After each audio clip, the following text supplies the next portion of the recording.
Non, mais vas-y. Ok, fait que tu peux t'asseoir. T'es prête? Ouais. Around the world, cities are having to take major steps to protect themselves from floods and extreme weather. Ce seuil est insuffisant pour le GIEC et les politiques actuelles de réduction des émissions de gaz à effet de serre. For more than 30 years, the science has been crystal clear. On décrit souvent le réchauffement climatique comme une catastrophe au ralenti, difficile à montrer, difficile à illustrer aussi. En matière de climat, le pire est à venir ces prochaines décennies. We will never forgive you. Ce n'est pas parce qu'il y a des gens plus sensibles qui surréagissent avant tout le monde qu'il n'y a pas un danger qui est en train d'arriver.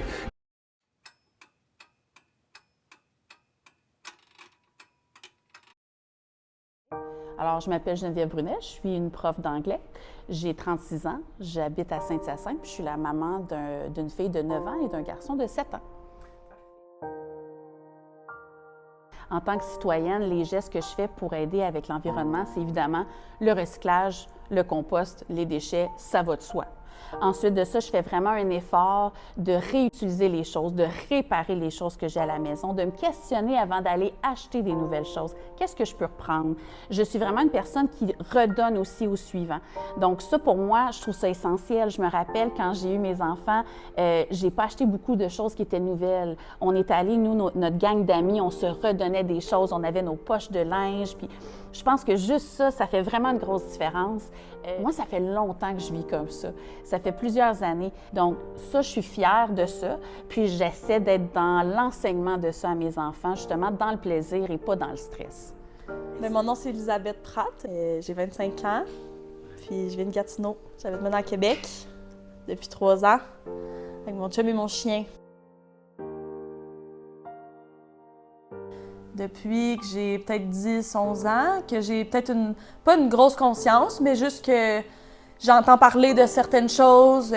Puis tu sais, après ça, à l'âge de 16-17 ans, ben j'ai eu un copain à ce moment-là qui m'a fait rencontrer des gens qui commençaient à être zéro déchet, qui mangeaient moins de viande, qui faisaient attention à tout ça, tu sais, de qu'est-ce qu'ils mangeaient, des produits qu'on consomme. C'est super... il y a plein d'affaires qui peuvent être toxiques aussi pour nous, qui est pas bonne pour l'environnement non plus. Fait que, tu sais, ils m'ont fait réaliser.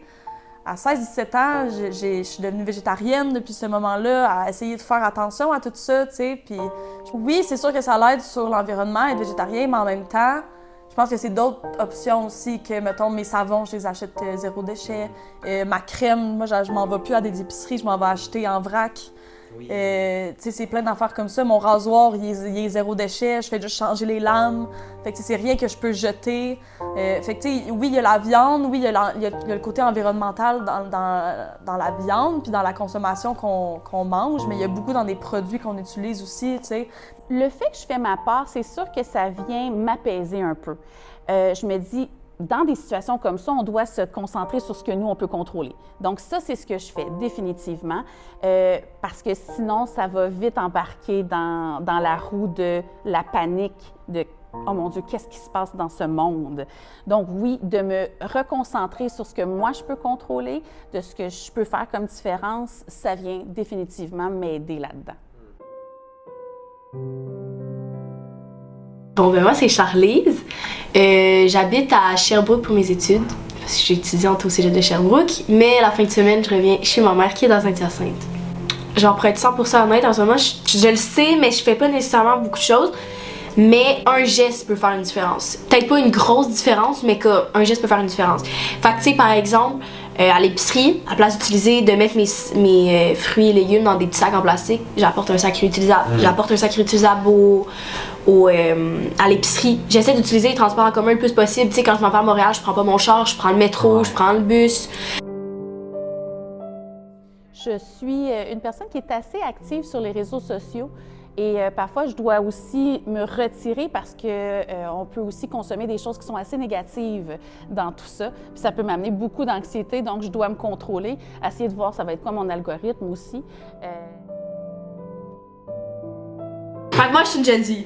I'm not proud of it. J'ai quand même une relation assez intense avec les réseaux sociaux. Tu sais, je suis un peu comme toutes les jeunes de 17 ans, là. J'en consomme pas mal tous les jours. Mais je pense que y a des degrés qui sont différents, là. Tu sais, dans le sens que ça dépend comment tu les consommes. Basic, j'aime ça scroller, la dopamine. J'ai vraiment une... Genre, tu vois, justement, quand je vois les trucs sur les réseaux sociaux qui sont comme, ben, la planète est en train de mourir, je suis comme, bon, c'est pas juste de notre faute. Mettons les Gen Z, on est conscientisés depuis qu'on est jeune, mais les millennials, eux autres, ils font du mal depuis qu'ils sont jeunes. C'est sûr que quand tu le vois pas de tes propres yeux, c'est un peu moins facile de se mettre dans la peau des autres, mais en même temps, ça se rapproche de plus en plus de nous, tu sais.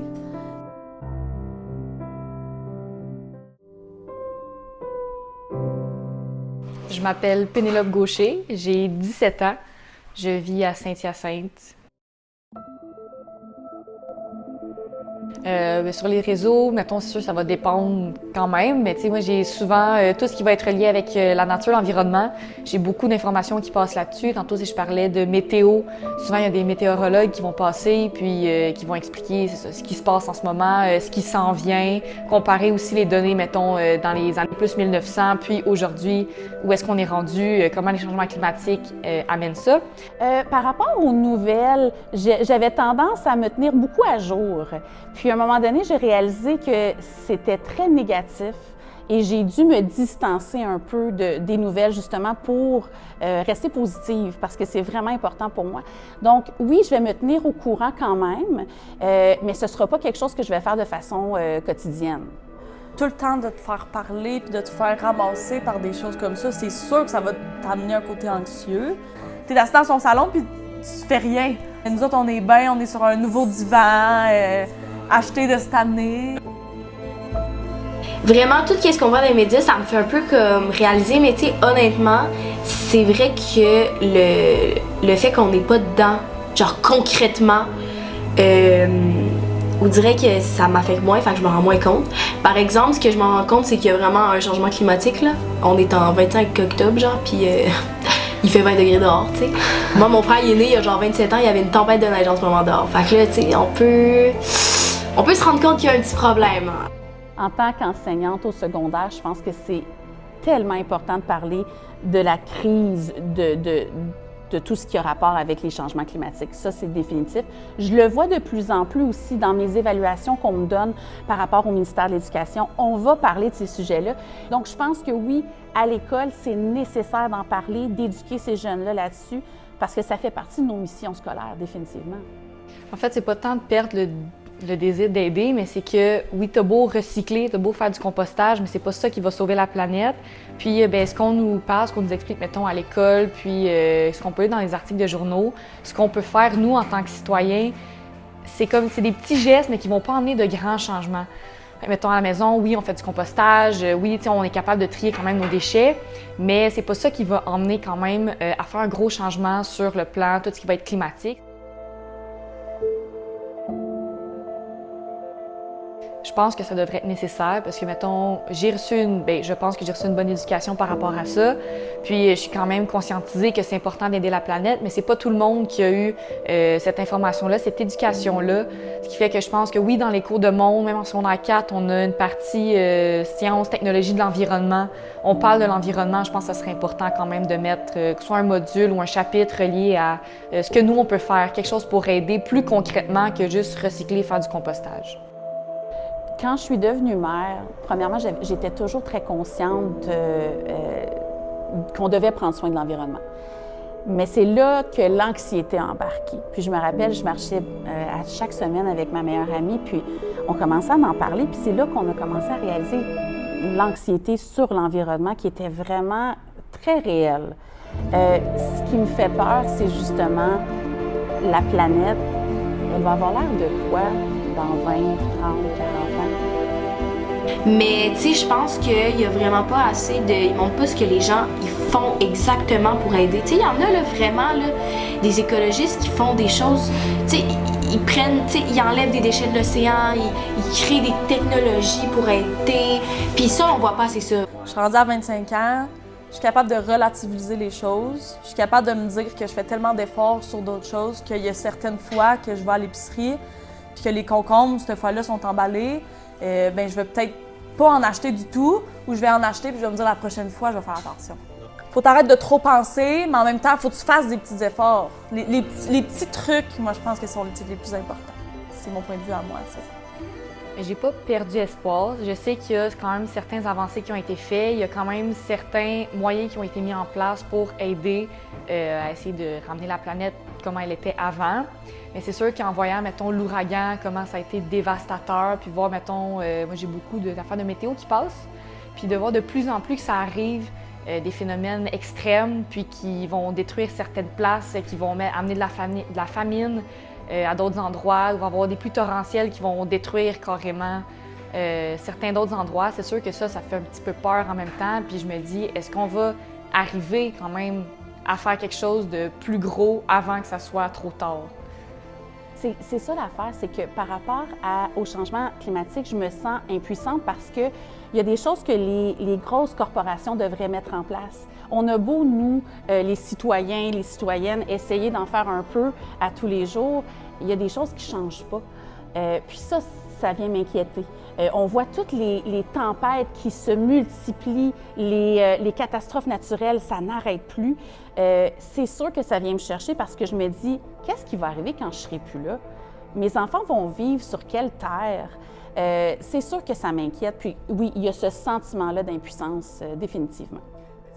Oui, ça, c'est sûr qu'il y a quand même de l'insécurité là-dedans. Mettons, juste au camp de jour, on était dehors, puis on avait tout le temps un responsable qui passait. Oups, aujourd'hui, la qualité de l'air est pas bonne, c'est avec vos jeunes. Essayez de pas rester trop longtemps dehors. Les jeunes ne le savent pas, puis toi, tu le ressens pas non plus. Mais tu sais que plus longtemps tu vas rester dehors, puis plus il y a de mauvaises choses que tu vas respirer, puis que c'est nocif pour toi. Fait que c'est sûr qu'il y a quand même un certain sentiment d'insécurité là-dedans quand même, là.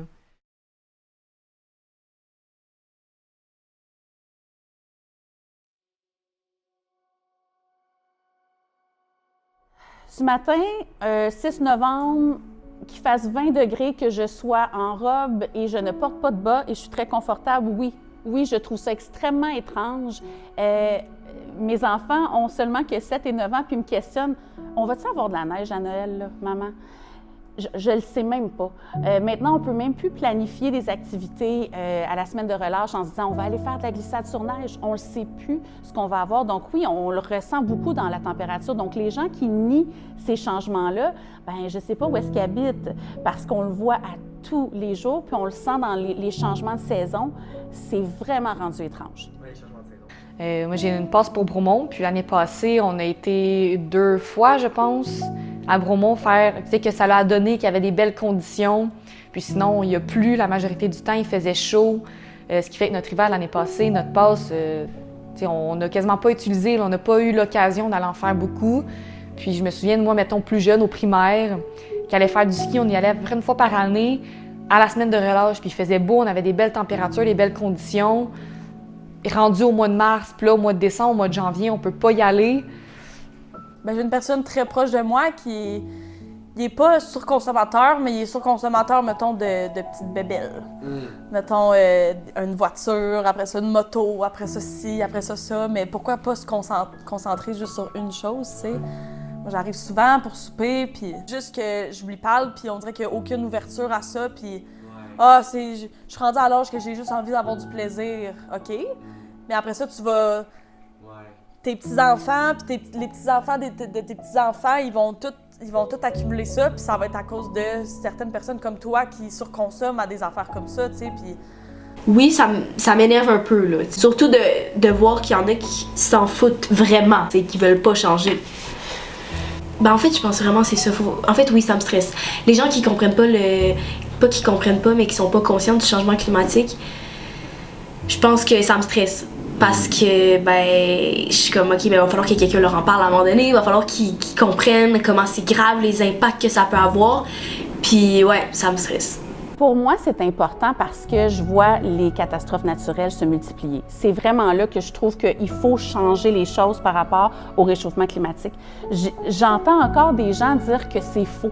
Et ça aussi, c'est alarmant. Je vois, par exemple, aux États-Unis, des gens qui utilisent encore les sacs de plastique tout simplement pour aller à l'épicerie. Je ne comprends pas comment on peut encore faire ça. Il y a beaucoup de gens qui sont passifs encore, mais qui regardent les nouvelles puis ils disent « hey, c'est donc décevant ». Je suis comme « est-ce qu'on peut peut-être s'activer en tant que société ?» Puis dans le monde entier, en fait, là. Mais je suis pas quelqu'un qui dépense beaucoup dans la vie en général. Je travaille pas beaucoup, je fais pas un gros salaire non plus, ce qui fait que déjà de base, je vais économiser parce que c'est important d'économiser quand même pour son avenir, mais aussi parce que j'ai pas besoin. Je vais à quelque part, ben oui, une fois de temps en temps, je vais me gâter, je vais acheter des petites bébelles, même si j'en ai pas nécessairement besoin, mais ça m'arrive pas souvent parce que j'ai quand même une conscience derrière ça de me dire, est-ce que je vais vraiment juste l'acheter pour le mettre sur le comptoir puis jamais toucher ou je vais avoir un bonheur quand même. Donc oui, c'est céder quand même à ses pulsions, mais c'est quand même avec une certaine retenue. Je pense pas que j'ai la même conscience quand même de dire que vraiment, je suis en train de surconsommer. C'est comme une normalité dans laquelle on est né. Mais c'est ça, j'ai quand même une certaine conscience de me dire que je vais pas juste acheter pour acheter, puis jamais rien faire avec, mettons, les objets que je vais acheter. Les sentiments que je vis quand je vois les catastrophes naturelles, les changements climatiques et aussi le fait que les gens sont passifs face à ça, j'ai beaucoup d'anxiété. Parce que, veux pas, l'anxiété, c'est quand on a l'impression qu'on n'a pas le contrôle sur quelque chose. Donc, c'est ce que je ressens. Puis je me dis, c'est pas vrai qu'on va laisser toutes ces responsabilités-là à nos jeunes. Nous aussi, on doit faire une différence. Puis ça commence là. Ça devrait avoir commencé, ça fait tellement d'années. J'ai vraiment le sentiment de stress qui m'habite de « on est en retard ». On est en train d'arriver en retard en quelque part. Là. Et c'est choquant. C'est de voir ça puis de se dire qu'on le sait, on est au courant, ça arrive tellement souvent, mais qu'on fait rien, si je peux mettre entre guillemets, pour l'arrêter, pour aider, c'est choquant. T'sais, en tant qu'adolescente, n'ayant pas nécessairement beaucoup de moyens d'apporter à la société, je pense que c'est encore plus frustrant aussi de se dire que je fais partie de ça. Bientôt, ça va être moi, l'adulte, qui va être comme responsable de cet environnement-là, de ce monde-là, puis de ne pas rien pouvoir amener à ma société, de rien pouvoir faire pour que ça change, puis de voir au contraire qu'il y a d'autres personnes qui peuvent, qui ont le pouvoir, les moyens de le faire, puis qui ne le font pas, c'est fâchant. C'est vraiment insultant.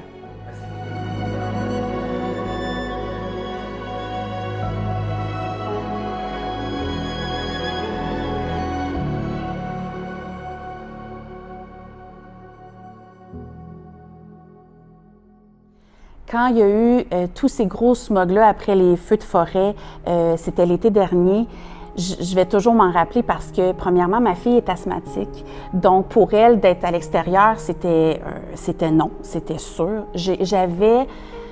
J'en ai des frissons quand j'en parle, c'est vraiment venu me chercher, puis on en a parlé, mes amis et moi. On a un groupe où est-ce qu'on s'écrit beaucoup, puis on était tous à l'envers. Honnêtement, c'était comme si on était dans une autre dimension. On était là, qu'est-ce qui est en train de se passer, là?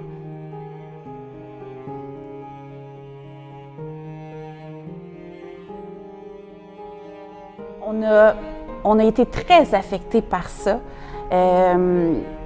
C'était très émotif pour nous. J'imaginais, puis je ne veux pas entrer là-dedans dans la projection du futur puis d'anticiper négativement, mais j'ai pas eu le choix de me dire ça va se multiplier, ça. Et mes enfants vont vivre ça de plus en plus. Donc, oui, c'est venu m'affecter beaucoup. Fait que vraiment, ça m'a fait... Comment je me suis sentie, admettons, à travers les répercussions qu'on a eues, c'est-à-dire le smog, je me suis sentie touchée. Je pense que justement, avoir une preuve que ça se passait vraiment puis que c'était pas... je sais que c'est pas quelque chose que le monde invente, mais justement, avoir des preuves, avoir des preuves visibles. Quand on va pour projeter ce qui pourrait se passer en 2030 ou dans les prochaines années, j'aime vraiment pas l'aspect panique. J'aime pas qu'on essaie de semer la terreur parce que je pense qu'il n'y a personne qui réagit bien dans ces situations-là. Je pense que rendu là, on voit ça trop gros, puis on se dit, bien, rendu là, on fera plus rien, ça sert à rien. J'aime bien mieux qu'on y aille une bouchée à la fois, une étape à la fois pour se dire, OK, présentement, c'est quoi notre objectif? Qu'est-ce qu'on pourrait faire, nous, pour justement aider le réchauffement climatique à se calmer? OK, comment? J'ai l'impression que ma fille va faire partie de ça, de ce mouvement-là, mais on doit tracer le chemin. C'est notre responsabilité en tant qu'adulte, mais encore plus haut que ça, j'arrête pas de le dire, mais c'est la société, c'est le monde entier qui doit se réveiller. Parce que même si moi, je fais mon compost, que j'évite de faire des achats qui sont fast fashion et tout ça, si les grandes corporations ne changent rien, je ne sais pas à quel point mes actions ont un impact. Bien, des personnes qui sont positives puis qui disent que oui, il y en a des solutions, c'est sûr, là. C'est sûr, c'est à 100%, tu sais. Puis je pense que j'ai tendance souvent à être négative dans ma tête, mais justement de voir des vidéos comme ça qui disent « Hey, ça va aller », puis genre, tu sais, on peut faire ça à la place, puis on va arriver à ça, puis à la place de faire ça, on va faire ça, puis tu sais, oui, c'est sûr que ça te motive un peu, puis t'es comme « Crime, OK, ça va bien aller finalement », genre, tu sais, c'est pas... oui, il y a des choses qui sont vraiment intenses, mais il y a des choses plus pires que ça, tu sais, il y a des choses... Ça va être correct, tu sais. Je sais que c'est vraiment à moi de m'éduquer sur le sujet, premièrement, mais je crois qu'il y a aussi... On se fait pas assez éduquer sur le sujet. On n'en parle pas assez du changement climatique, je pense. On en parle, mais pas de manière... tu sais, un peu comme, bon, ben, guys, il y a des changements climatiques. Tu sais, à part nous parler de recyclage, on nous parle tellement rien de concret, tu sais. Faut vraiment faire plus, je pense. Puis je pense que c'est pas la responsabilité d'une personne, c'est la responsabilité de tout le monde.